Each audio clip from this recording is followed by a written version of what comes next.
Hello everybody, welcome back to my channel. My name is Pinky. I'm the pharmacist prescriber. Today I'm going to discuss about contraceptive pills or contraceptive methods. Now, contraception is widely used by women around the world, in order to prevent pregnancy, in order to prevent from becoming pregnant. There are many different kinds of contraceptive methods, such as combined pill, progesterone only pill, condoms, implants, injections, coils, and vaginal ring. Today I'm going to focus on only one kind of contraceptive method, that is combined oral contraceptive pill, which contains basically two kinds of hormones. I'm going to explain it in the most simple way possible, okay, without any medical jargons, because this is for basically for normal public, okay. So before I start a contraceptive pill, what do? I take the medical history, okay. Why I take the medical history, I will go into much more detail. And obviously I ask about, like, do you take any medications over the counter, any recreational drugs, any family history of blood clots or cancer, medical conditions, and what do you prefer? Do you prefer like long-term contraceptive method? Such as like the coils, the implants, the injections, or you want to go for like oral tablets.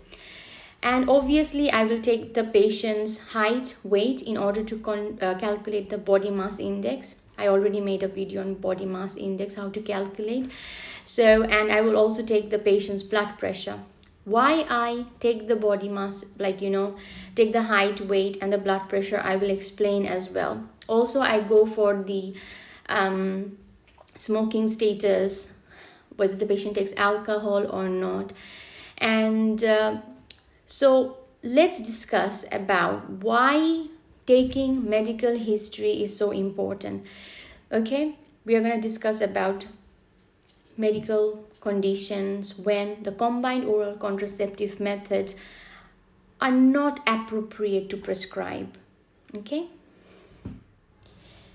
so now I'm going to discuss like why taking medical history is so important, and when I am not going to prescribe combined oral contraceptive pill.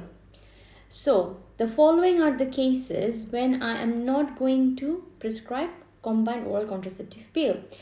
If somebody has got like high blood pressure, suffers from high blood pressure, or if somebody has got like a personal history or family history of blood clots or vascular disease or cancer, and if a patient is suffering from migraine with aura.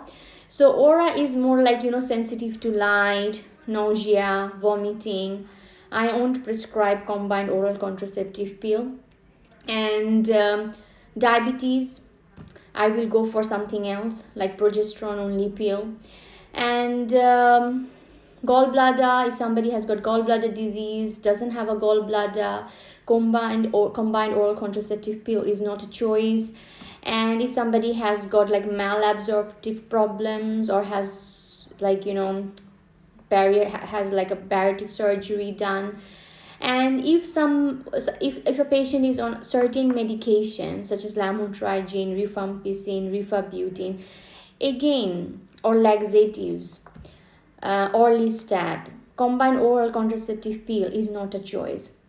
And obviously, if like say for example, if somebody is smoking like more than 15 cigarettes per day, is more than 35 years old, I won't prescribe combined oral contraceptive pill, because it increases the risk of heart disease in those patients if I prescribe combined oral contraceptive pill.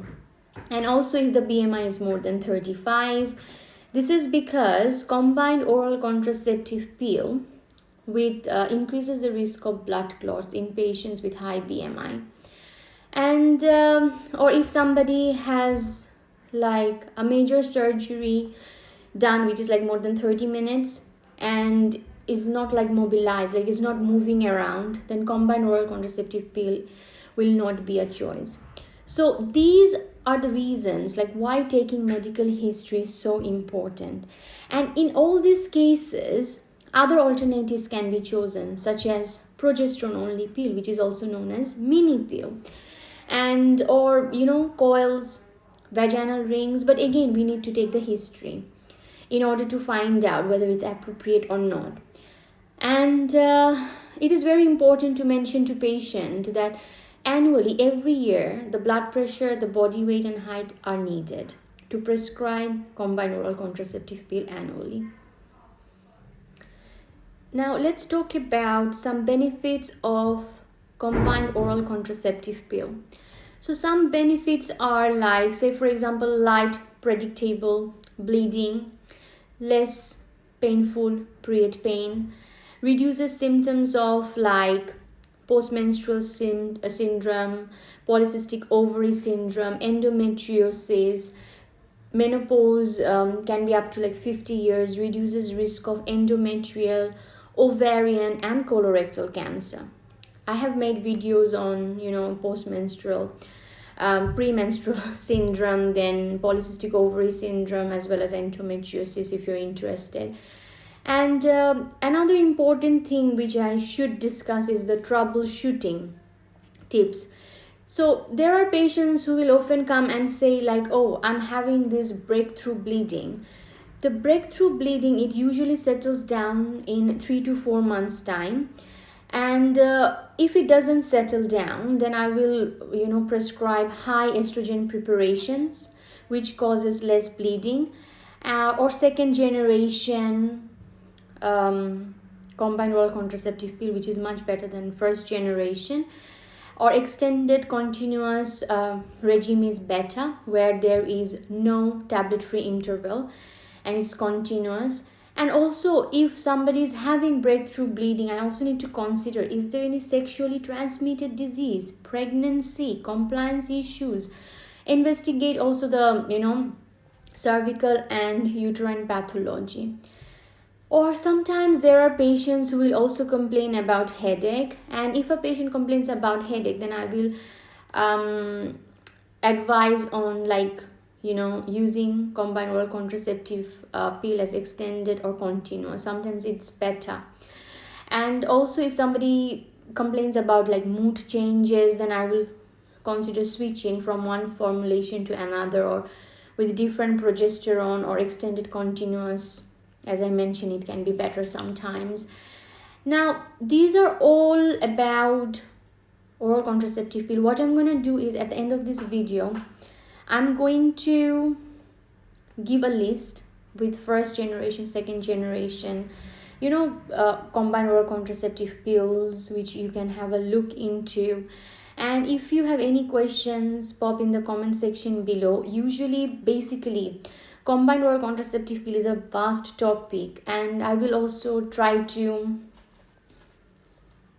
go into details like what to do in case if there is a missed pill or breastfeeding. Anyway, thanks a lot for watching.